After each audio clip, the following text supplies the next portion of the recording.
રાજકોટમાં આઈપીએલ સટ્ટાને લઈને દરોડાની કાર્યવાહી કરવામાં આવી। પોલીસ દ્વારા 8 જગ્યાએ દરોડા પાડવામાં આવ્યા, જેમાં 12 થી વધુ લોકો ઝડપાઈ આવ્યા, જેમાં 6 જેટલા લોકો ફરાર છે। આમ આદમી પાર્ટીના ઉમેદવારના પુત્રનું પણ આ સટ્ટામાં નામ ખુલ્યું છે। પરેશ શિંગાળાના પુત્ર વત્સલ શિંગાળાનું નામ ખુલ્યું છે। આ સમગ્ર મામલે પોલીસે વધુ તપાસ હાથ ધરી છે।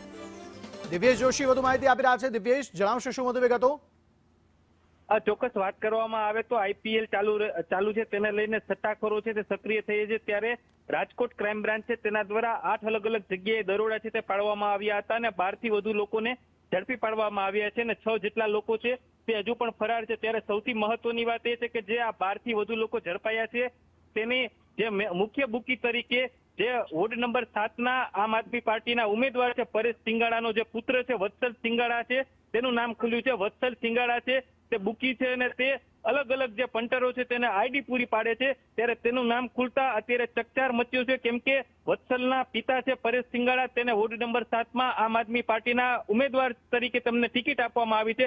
ત્યારે તેના દીકરાનું સટ્ટામાં નામ ખુલ્યું છે બુકી તરીકે। ત્યારે સમગ્ર રાજકોટમાં અત્યારે ચકચાર મચ્યો છે। જી, આભાર સમગ્ર માહિતી આપવા માટે।